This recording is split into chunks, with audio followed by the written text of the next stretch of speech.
This time on Fixity Fix, you're gonna want to watch the whole thing because David goes topless, Sarah has a Botox accident, and we changed the oil in our Ford Ranger with the 2.9 Cologne V6 engine. And I'm going to share with you my theory about why 99.9726% of these Ford Cologne engines tick. And finally, we're going to have some fun interviewing the previous owner of this '89 Ranger. Stick around. Fixity Fix!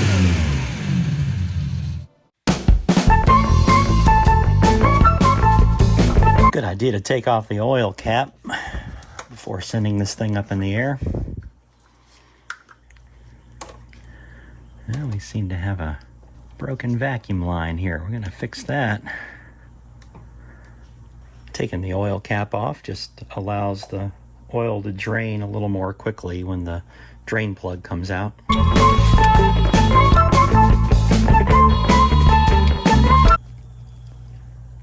Pretty simple. Under the passenger side or the right hand side of the truck is this drain plug.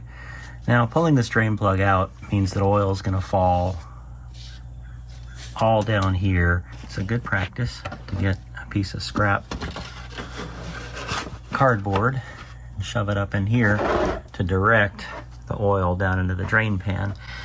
Eventually, I'm going to put one of the clever Stahlbus drain systems in here so I can just use a hose to drain it out. But since this engine is freshly rebuilt, I want to make sure that I can easily see everything that comes out and let all of the detritus and gunk get out of the engine. And I think that's best done without the Stahlbus yet. Always best to drain the oil when the engine's hot. I like to pull away the plug.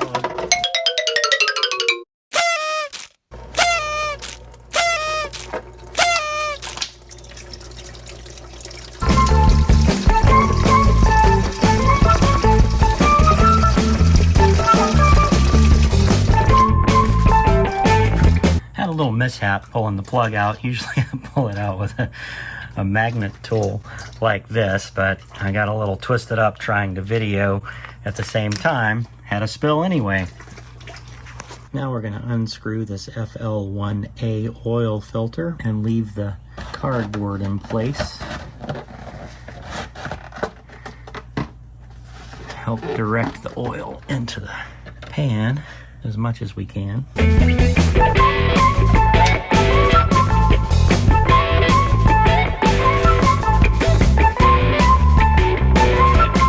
Pop this out off camera just so I can use both hands. Always make sure the rubber gasket comes off with an oil filter like this on the oil filter and that it's not stuck up on the oil filter housing. When the old oil filter gasket gets stuck on the housing here, it can prevent a solid seal for the new oil filter and cause you to have a massive oil leak and probably damage your engine. That's why I always check to make sure the gasket came off with the old oil filter and that the gasket surface is clean and unimpeded. I'm going to let this sit here and drain for an hour or so while I run get some Rotella 10W30 for this thing. It takes 5 quarts with a new oil filter. We have the original owner of the 1989 Ford Ranger. That must be my dad. Sarah's dad, Jim Lucas. Hello. This truck has been a staple on the channel, and you've seen us rebuild pretty much all of it, including the engine most recently, and we thought we'd place this in the oil change video because one of the aspects of the oil change is pertinent to today's discussion, I'm sure. We don't know what today's discussion is going to be because it's completely unscripted, because you can't script this guy. So, regale us. In 1989, ran into a Ford dealer who needed a new pond built in his neighborhood, a big pond. And at the time I had a construction company. Interestingly, I needed 2 new pickup trucks, one for myself and one for our engineer. Paul and I very quickly agreed he would get a pond, and I would get 2 brand new trucks. So that's where the truck originally came from. You traded a pond for 2 trucks. Yes, I dug a pond for him, big pond, in exchange for 2 trucks. So it was twins. Twins, yes. They were not identical, but What color was the other one? one was gray and the other was white. Okay.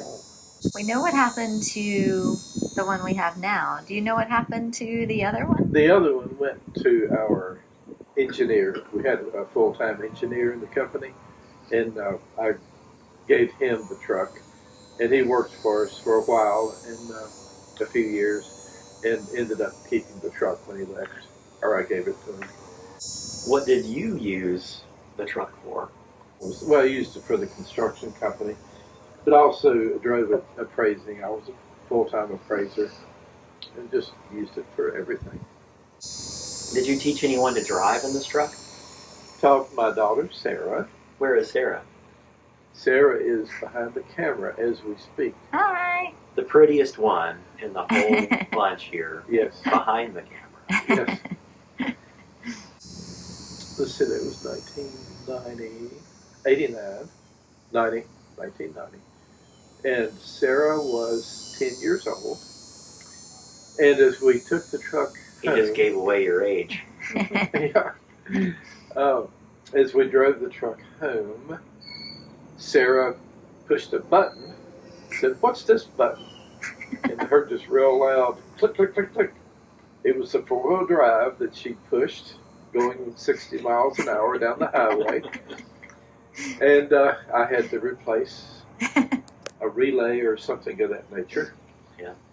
Thank goodness it didn't go into 4-wheel drive. Yeah, there's a little control box in the back, and had to rewire that sucker not that long ago again. Oh, okay. Sarah. I'm very curious. Yeah. So not too many mechanical problems with Ranger. No. When you generously gave us that truck, we talked a lot about a certain symptom that it had for many, many years. Ticking. That truck and many, many others of that model just ticked a lot.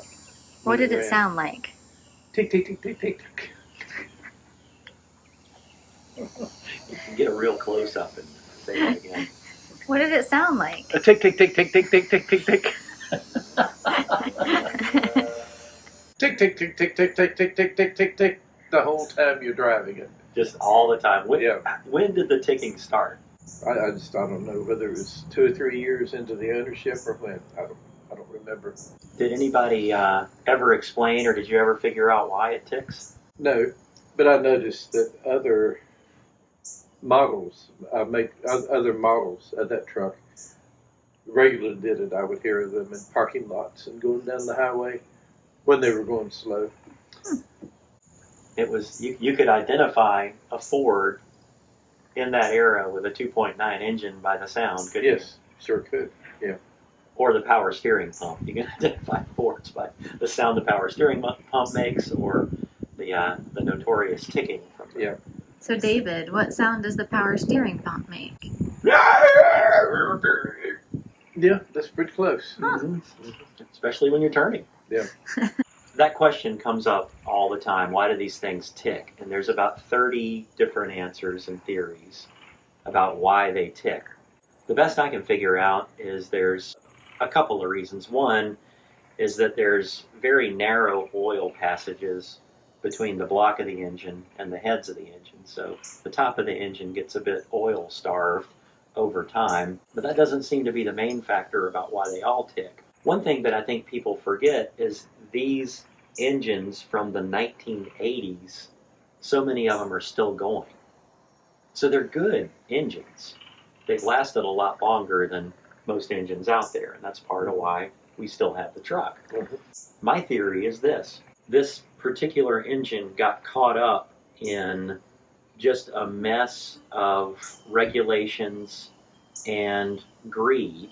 The EPA came out with a law in the early 90s that said automakers had to warranty catalytic converters and emission systems for 80,000 miles.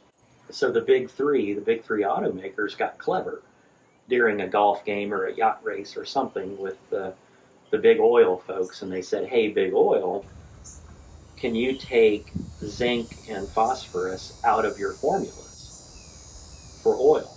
Because zinc and phosphorus are what a flat-tappet or flat lifter engine like the Ford 2.9 needs to keep that top end lubricated.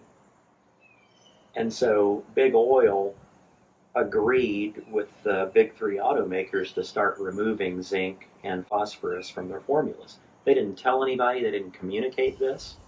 In fact, people were building race engines with flat tappets because those tend to be more powerful and reliable on a racetrack. And those motors were blowing up on the engine stand when they were being dyno tested for horsepower. Yeah, and they couldn't figure out why. Valvoline, the oil manufacturer, was on one of those race teams at one point. One of the Petro engineers said, oh, I know what's going on here. We don't have zinc or phosphorus in our oils anymore, and so that's what's causing the lack of lubrication on these flat tappets. That's where the story of Valvoline's ZR1 racing oil comes from. Oh, so interesting. It's a change in the formulation of oils, and that's why until the early to mid-90s, these engines didn't tick, and all of a sudden they all started ticking. More than it's just the 2.9 liter, right? There were many other engines affected. Okay. But the 2.9 has kind of stood the test of time. Uh-huh. Sarah, why wouldn't they tell us that they changed their oil formulation so dramatically? Oh, David, big oil and big auto, they don't care if you have to replace your car or your truck frequently. In fact, not telling you means that people had to buy cars more often, which kind of serves them pretty well. Slay, girl boss!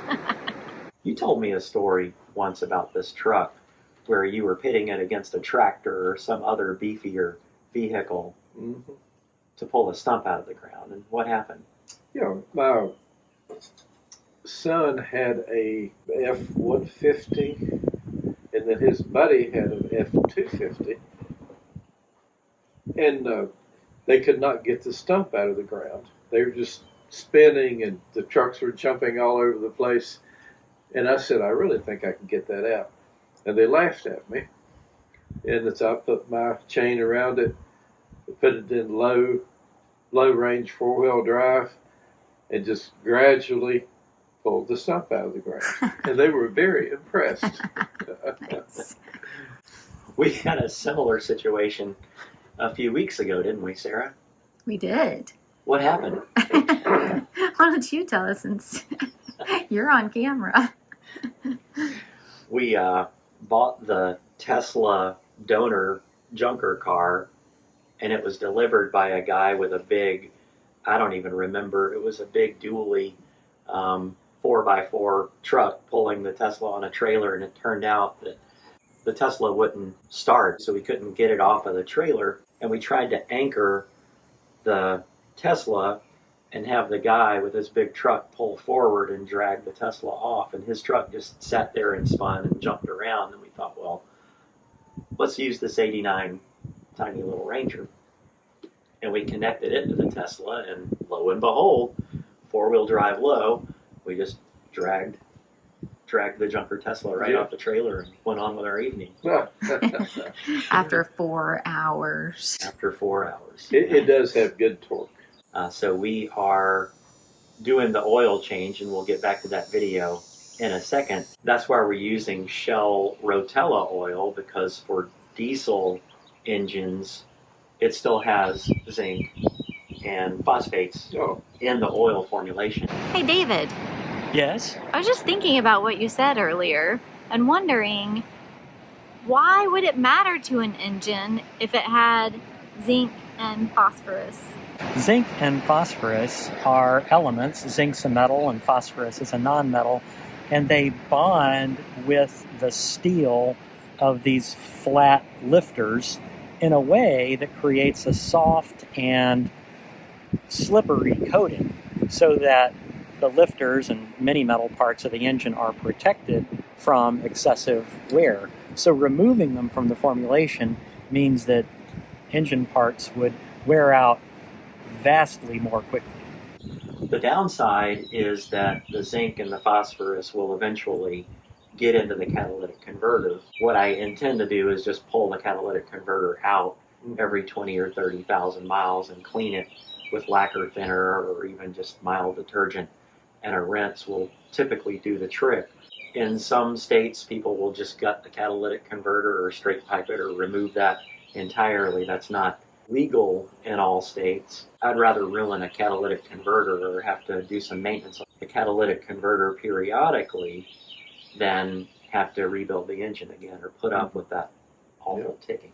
How long did you drive that truck? From 89 until 2003, 14 years. 14 years? Yeah. What did you replace it with? A Dodge Dakota. And what did you do with the Ranger after you got the Dakota? We used it as a maintenance truck. I used it for a water truck for a while, and then my daughter and son-in-law took it and rebuilt it. Had it been sitting not running for a while at the cemetery? Yeah, a good bit. How long? We would use it once a week. Oh, okay. Maybe. I did have, I hired an older couple to water for me, and after about a week, the man said, "You get me a good truck and I'll keep working. I'm not going to water in this piece of junk." Serious. And he quit. So you're saying people have quit jobs over this truck? Yeah, actually, those two did. This is a truck that impacts people's lives. When we first lifted the hood on the truck, I noticed that it had a battery in it that was a starter battery from a riding lawnmower. Really? I didn't know that. Yeah, so thank you for the interview and You're for the truck. very welcome. And I'm for glad letting you- me marry your daughter. Sure. Yeah, we were glad to get rid of the truck. Back underneath the truck, we're going to reinstall the oil drain plug. Make sure you've got a good intact crush washer on it. Always good to pull a fresh towel for cleaning off the oil filter housing. And then this filter, which I've pre-filled with oil, screws in. I'm trying to be careful not to drop the thing before it threads in because it's full of oil. Twist it until you feel it touch and then give it 3/4 of a turn. Our next step is refilling with the remainder of the 5 quarts. Most motor oils now will come in 5-quart containers. Rotella comes in a gallon container. That's why I'm working with 2 containers to get 5 quarts out of it. So this took 3/4 of a quart to fill up this oil filter. I'm going to add 4 1/4 quarts up top. For projects like this, consider getting yourself one of these hood lights. I'll put links to a couple in the description. I usually put links in the description to products and tools that I use. If you click those links to make the purchase, it won't cost you anything more, but the channel will get a very small commission and it'll help us get more videos out. I'm using the Milwaukee hood light. In this instance, I'll put a link to a reasonable, cheaper one as well. Yeah, it's like angels are singing right now. Using a funnel that's clean inside and out, we're going to fill up the crankcase with 4 1/4 quarts. Want to pour slow enough that it doesn't overwhelm the funnel or come out of the fill spout around the funnel. Oil cap back on. We're going to look on the ground and make sure we don't have any leaks before we start it. Then we're going to start it and check again for leaks.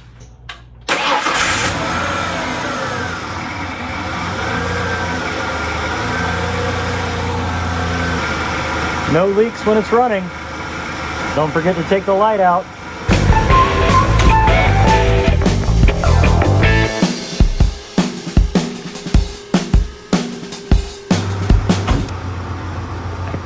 Still no leaks. Leaks in a situation like this would be really obvious, so we're good to go. There's a good argument for cleaning up all your oil. Thanks again for tuning in to Fixity Fix. I hope you found this content helpful. If you did, please consider giving us a like. That helps the video get out to other viewers who might also benefit from it. And if you want to see more of our content, that's easy. Just hit the subscribe button below and hit the little bell to be notified when new Fixity Fix content drops. He is a very good mechanic and a very good TikTok or YouTuber.